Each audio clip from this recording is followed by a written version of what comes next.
Next I stumbled upon Richard St. John, who is a businessman, marketer, and success analyst. Over the years, he has compiled an immense database on the subject of success and has written a best-selling book on the wisdom of the world's most successful people. In this short video, he talks about success as a continuous journey rather than a straight road, with the end being what we think of as success.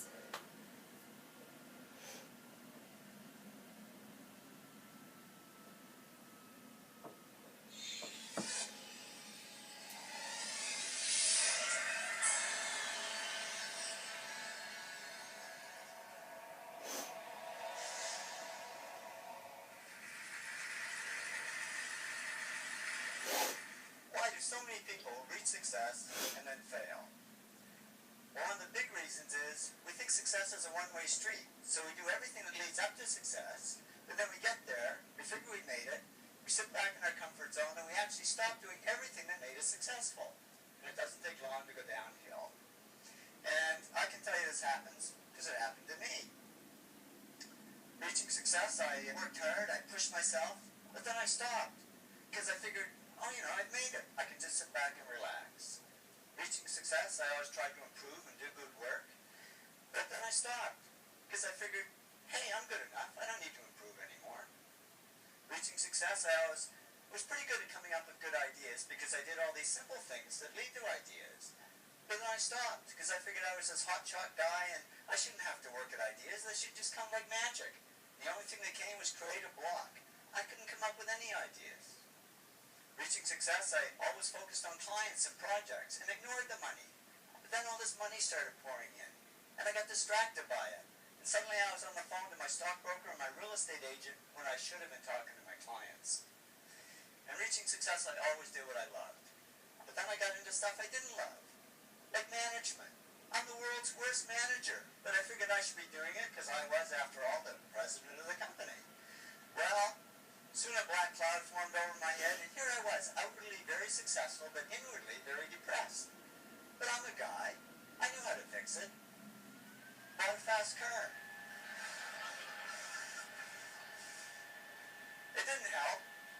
I was faster, but just as depressed. So I went to my doctor. I said, Doc, I can buy anything I want, but I'm not happy. I'm depressed. It's true what they say, and I didn't believe it until it happened to me, but money can't buy happiness.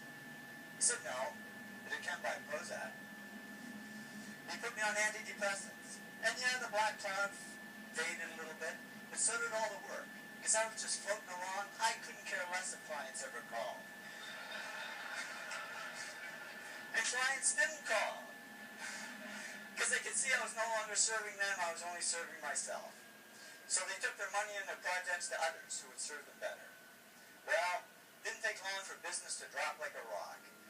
My partner and I, Tom, we had to let all our employees go. It was down to just the two of us, and we were about to go under. And that was great, because with no employees, there was nobody for me to manage. So I went back to doing the projects I loved. I had fun again, I worked harder, and to cut a long story short, did all the things that took me back up to success. But it wasn't a quick trip. It took 7 years. But in the end, business grew bigger than ever.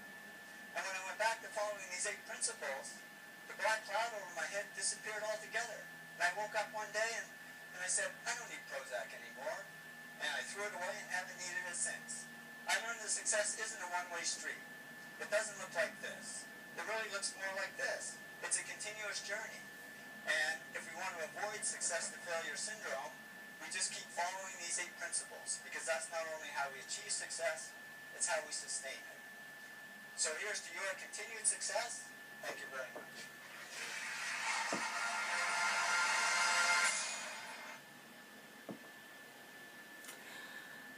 Alright, so I just thought that was really neat that he thought that improvement was part of the 8 success traits of the most successful people in the world. So in his book, The 8 Traits of Successful People Have in Common, Richard St. John discusses what he believes are the 8 character traits of the most successful people. He begins with characteristics like passion, hard work, intense focus, having the push and the drive to achieve your dreams, coming up with brand new ideas. And number 6 was improvement. So the trait that stood out to me is the fact that he thought that improvement is part of the journey to success. So according to St. John, successful people are constantly trying to improve something in their life, whether it's their career, a project, a product, a service that they offer, a skill that they have, the work that they do. They seek to improve who they are overall. In this book, he talks about the golf superstar, we all know, Tiger Woods. Tiger Woods' mentality on improvement. Tiger said, you know, December 31st, if I can say that I'm a better player now than I was January 1st of the same year, then it was a successful year. Because in the end, if you keep doing that each and every year, you're going to have one heck of a career. So that goes back to the aggregation of marginal gains, improving by 1% every day.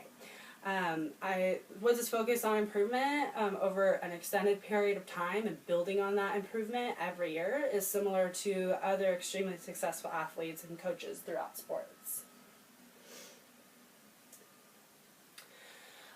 Next, St. John goes on to talk about basketball superstar Michael Jordan. The Chicago Bulls assistant coach, late 80s, early 90s, during the reign of Michael Jordan's championship team, commented on Michael's determination to improve. He said, Michael had that rare capacity to be a genius who constantly wanted to upgrade his genius. So Michael Jordan talked about loyalty to your duties and the personal responsibility that is required to achieve success. He claimed the importance of consistency and completing all the little critical tasks along your journey. It's obvious that Michael Jordan did not become the best basketball player of all time because he was just that good. He worked harder than anybody else to improve and accentuate his natural talents.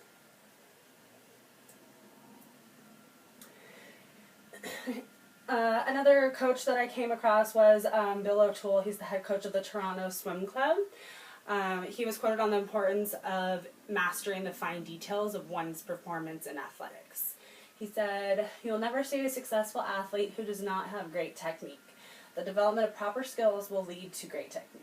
Simply put, anyone can train central movements with the big ones, but great success lies in the mastery of the peripheral, fine details and edges." So here's another extremely successful coach who stresses the importance of improving the little things, the details, the small components of athletic performance. O'Toole suggests that anyone can learn the basics, but champions are the ones who take the time to improve every little detail in order to give themselves a competitive edge over their opponents. Okay, next I came across inspirational speaker and performance coach Wayne Goldsmith, who discusses the things that great coaches do every day that makes them great. There are two habits that he talks about that specifically relate to self-improvement. The first is learn and develop as a coach at a faster rate than your athletes. Goldsmith says that great coaches know that success is not a stationary target. We must strive to stay relevant and be committed to lifelong learning. Successful coaches use personal and professional evaluations as a means for continuous improvement. He gives an example of a swim coach who realizes that he's currently coaching two athletes who have the potential to be world record holders. But that coach has never previously worked with world record holders. So that coach raised some money and he invited two world-class coaches from other nations to come and review his coaching and his program on a regular basis. He wanted to ensure that his knowledge and skills were evolving into world-class status along with his athletes. And that coach eventually went on to produce a world record-holding swimmer. So this coach recognized that their personal knowledge was being exceeded by the potential of his athletes, and he took it upon himself to receive the honest evaluations he needed in order to improve his coaching. And the next habit that he talks about is accelerating your rate of learning faster than your opposition. So similar to seeking personal improvement for the benefit of staying one step ahead of your athletes, same goes for staying one step ahead of your competition. With the incorporation of technology and all the information available online, everyone is always learning something new every single day. So great coaches use this technology and availability of resources to propel themselves ahead of their opposing coaches. Goldsmith's example was of a high-performance rugby coach who had an outstanding success rate at the highest level of competition. And instead of being satisfied with a good record, during the off season, he would take it upon himself to travel the world to learn from other coaches in all different sports across many nations. And that way he was able to learn the best coaching strategies from all over the world and incorporate them into his own coaching. The result was the most outstanding coaching record in professional rugby history. And from this coach, we can learn to utilize others in our profession to gain new understandings of coaching and how to be leaders in athletics.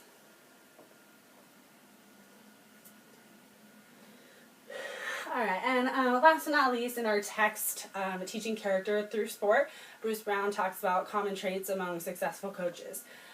He suggests that all good coaches are prepared and organized. They plan, persist, learn, and adjust. So they're on a continual mission to improve themselves as coaches and are focused on the finished product of successful athletes. He says, the best coaches are on a constant search for better ways to teach the same skills, new or different techniques and strategies. One of the worst things that coaches can do is become defensive and protective of what they already know and are doing.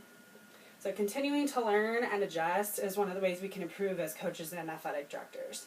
In order to keep improving, we should do things like taking the time to go watch other effective coaches during practices and games. We can bring in trusted outside coaches during practices and have them evaluate us. We can attend conferences and coaching clinics, stay up to date on the best teaching practices and technical aspects of our sports. And it's important that we never get complacent in what we already know and that we strive to improve throughout our careers. And that does it for me. Hopefully you learned a little bit something new on self-improvement and how it relates to the world of athletics.